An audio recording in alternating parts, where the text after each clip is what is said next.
당신은 진심으로 깊이 온전히 행복한 사람인가요? 이 질문은 단순한 감정의 상태를 묻는 게 아닙니다.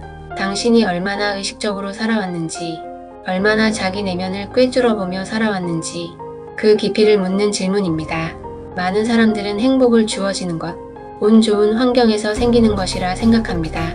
하지만 진짜 행복은 외부에서 오는 게 아니라 고통과 혼란, 깊은 내면의 성찰을 통과하며 스스로 쟁취하는 것입니다. 철저한 이기주의자들은 의식의 사다리에서 가장 초급 단계에 해당합니다.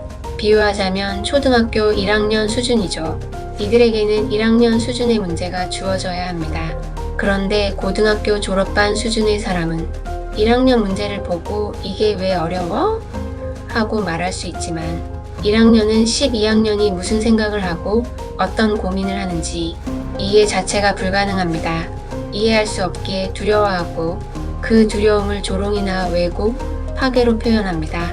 의식 수준이 낮은 사람은 다른 이가 주는 것도 못 받고 줘도 받아먹지 못하고 그저 보기만 해도 질투와 결핍이 자극되는 존재입니다.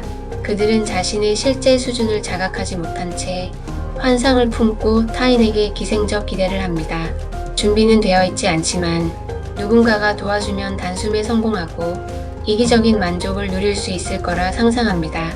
노력도 통찰도 자기 인식도 없으면서 단지 결과만을 기대합니다. 그마저도 자기 힘이 아니라 다른 사람의 자원에 빌붙는 방식으로 말이죠. 이건 세상을 게임처럼 착각하는 사고 구조입니다. 결과만 원하고 그 결과가 오면 자신이 그것을 당연히 누릴 자격이 있다고 믿는 사고. 진짜 행복은 누가 준 게 아닙니다. 환경이 갑자기 좋아져서 얻어진 것도 아니고 그냥 운이 좋아서 도착한 것도 아닙니다. 그건 당신이 직접 지어낸 것입니다. 고통을 지나왔고 어둠을 껴안았고 상처를 꿰뚫고 스스로 쟁취한 평화입니다. 그래서 이 행복은 누구도 빼앗을 수 없습니다. 당신의 삶 안에 이미 뿌리내렸고 당신이 삶의 주인이 되었다는 증거이기도 하니까요. 그리고 이 행복은 이제 당신의 창조력, 말, 글, 관계, 일상을 통해 계속 흘러나가고 확장될 것입니다. 행복도 평안도 복도 누가 주는 게 아닙니다. 그건 스스로 벌어들이는 것입니다. 본래에 있음이란 놀고 받는 것이 아니라 지어 얻는 것입니다. 받을 수 있는 그릇이 없으면 줘도 못 느끼고 받아도 오래가지 못합니다.